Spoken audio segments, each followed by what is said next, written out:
A ver, supongamos que planteo como fenómeno la idea de que cuando era pequeño me electrocuté y a partir de entonces puedo leer el pensamiento. Ahora voy a escoger una carta de la baraja y la adivino. El pretendido fenómeno está absolutamente desconectado del efecto. Por esa razón, la interpretación que hará el espectador es la expresada en la unidad mínima de significado que le entrega el efecto, ¿no? Que es el de adivinación, ¿no? Adivino la carta. El pretendido fenómeno, el de lectura de pensamiento, no tiene el menor tinte de verosimilitud, queda desconectado del efecto y, por tanto, la interpretación que hará el espectador, insisto, será la de la unidad mínima de significado, que en este caso es la de adivinación.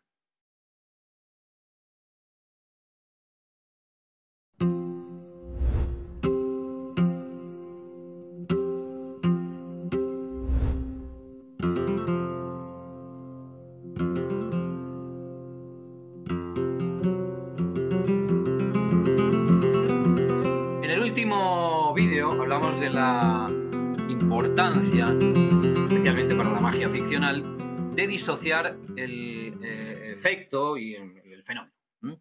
De cómo interpretaba todo esto Gaby y de algunos de los problemas que se pueden derivar de estas interpretaciones. Quedé en lanzar una propuesta considerando dos cosas. La primera, que el efecto es una realidad que atañe también a la vida externa del juego de magia, y la segunda, pues no perder de vista el componente de practicidad que los conceptos pues es deseable que tengan para ser usados eficazmente como herramientas. Y para ello no queda otra que plantear un par de definiciones. Entonces voy a tratar de hacerlo, como ya se dijo, pues huyendo de retóricas, subjetivismos y tropologías varias. Sería lo siguiente. Efecto. Unidad mínima de significado interpretable por el espectador que debe cumplir la máxima de generar sensación de imposibilidad y que se define por contraste, siendo sus partes constituyentes la situación inicial, el momento mágico y la situación final. Fenómeno.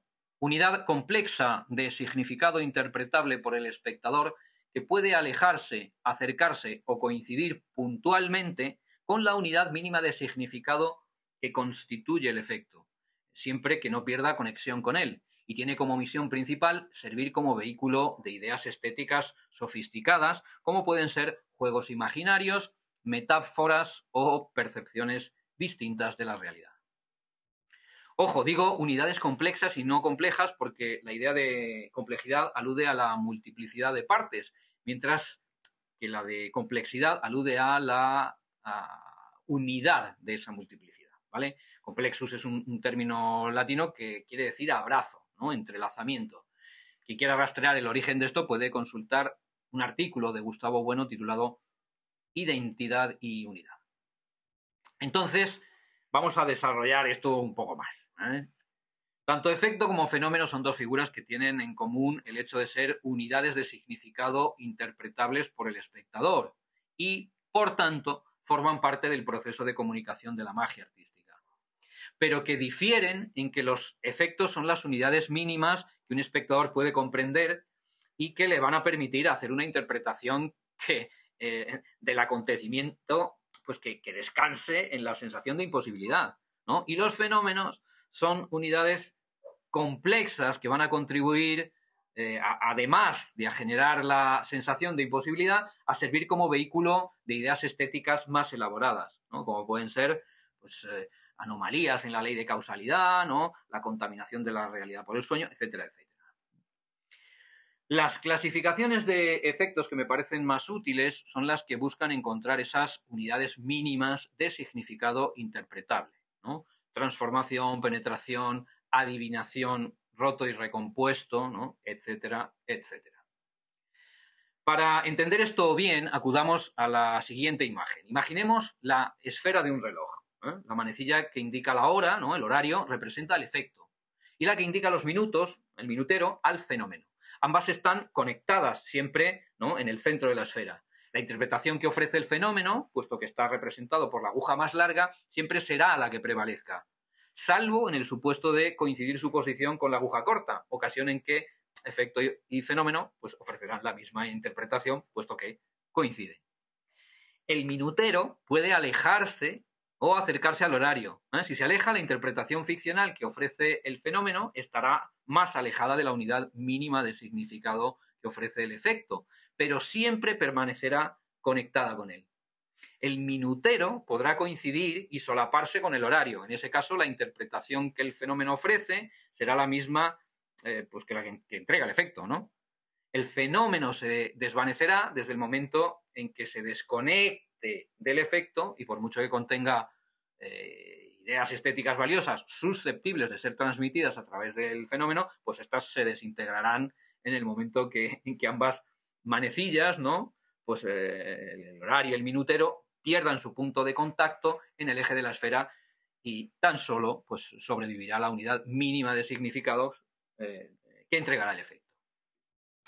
A ver, supongamos que planteo como fenómeno la idea de que cuando era pequeño me electrocuté y a partir de entonces puedo leer el pensamiento. Ahora voy a escoger una carta de la baraja y la adivino. El pretendido fenómeno está absolutamente desconectado del efecto. Por esa razón, la interpretación que hará el espectador es la expresada en la unidad mínima de significado que le entrega el efecto, ¿no? Que es el de adivinación, ¿no? Adivino la carta. El pretendido fenómeno, el de lectura de pensamiento, no tiene el menor tinte de verosimilitud, queda desconectado del efecto y, por tanto, la interpretación que hará el espectador, insisto, será la de la unidad mínima de significado, que en este caso es la de adivinación. Imaginemos el uso del endorse como método para mostrar un juego de magia consistente en que, tras mostrar la palma de la mano vacía, ¿no?, en un instante, ¡pop!, se ve una carta, ¿no? Efecto de aparición. Si presento el juego de magia simulando tomar una carta del aire que está en estado invisible y que se materializa en el momento de tomarla, coño, esa nueva interpretación que se ofrece, claro, se corresponde con el fenómeno. Interpretación que se acaba de alejar sensiblemente de la que ofrece el efecto, ¿no?, de la aparición al desnudo, pero que sigue conectada con él, ¿no? El efecto entrega la unidad mínima de información para que el acontecimiento pueda ser interpretado como magia artística. En este caso, aparición. Y el fenómeno entrega una unidad de información más elaborada que permite una interpretación estética más sofisticada al espectador, ¿no?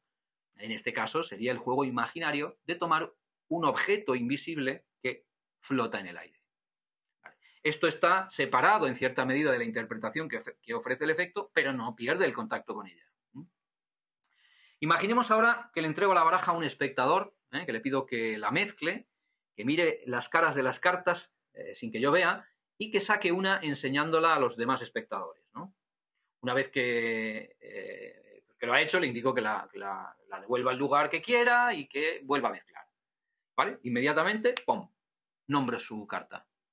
Bueno, si un espectador profano presenta la situación expuesta, ¿no?, y le preguntamos qué fue lo que pasó, lo más probable es que nos diga que el mago adivinó su carta. Tengamos presente que yo he sido completamente aséptico en la presentación del juego, y en ningún momento he aludido verbalmente a adivinar nada, ni siquiera he simulado esfuerzo por concentrarme o por tratar de captar algo a través de sus pupilas, nada. Pues igualmente el espectador interpretará que adiviné su carta. No dirá que supe su carta sin que hubiese ninguna manera de que la pudiese saber, porque el espectador necesita encontrar un sentido a los hechos que acaba de presenciar y su interpretación está condicionada por encontrarse inmerso en el contexto de una actuación de magia, ¿no? Por tanto, la interpretación será la de una unidad mínima de significado inteligible e interpretable, que en este caso es la de adivinación.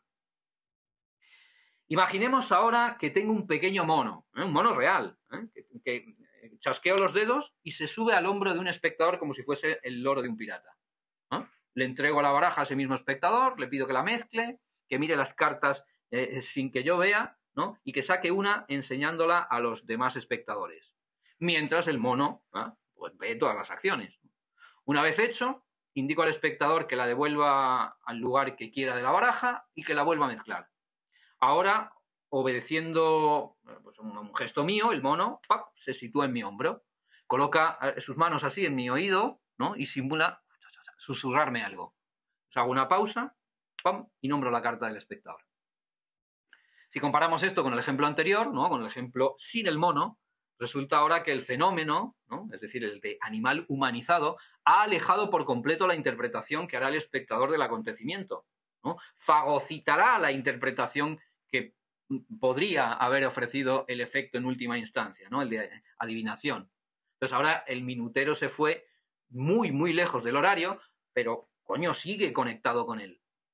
La particular forma de comunicación que constituye la magia artística ofrecerá siempre, objetivada en la obra, una interpretación, ya sea entregada a esta por medio del fenómeno o del efecto, ¿no? Otra manera de decirlo sería que si el mago prescindiese de entregar al espectador fenómeno alguno, el espectador podrá interpretar el acontecimiento como mágico gracias a que está presentado en el contexto de un juego de magia, ¿no? O de una actuación de magia, y gracias también a que será comprensible para él gracias al efecto, que siempre encarna la unidad mínima interpretable de significado.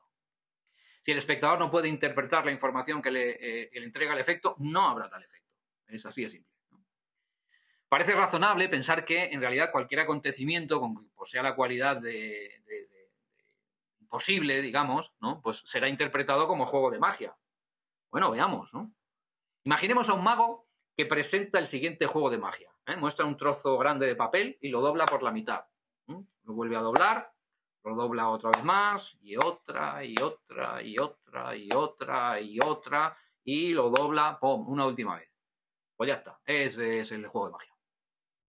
¿Que dónde está lo imposible? Pues en que es absolutamente imposible doblar un papel por la mitad sin importar su tamaño más de 8 veces. Y este señor, este mago, acaba de hacerlo 10 veces, ¿no? En ese pretendido juego de magia no hay una unidad mínima de significado que pueda dar paso a la sensación de imposibilidad. Por tanto, no hay efecto. No hay juego de magia. Bueno, todas estas cosas que hemos hablado hoy, a mí por lo menos me ayudan a dimensionar un poco mejor la profundidad de las teorías de Gaby. Esta propuesta ni mucho menos tiene carácter conclusivo, claro. Quiero pensar que, en el mejor de los casos, puede servir para arrojar algo de luz sobre estos temas tan complejos, y de no ser así, pues por lo menos que sirva para poner en el candelero las posibilidades de desarrollo que tienen ciernes, ¿no?, las teorías de los grandes maestros. Y en este caso, la del maestro Gaby Pareja.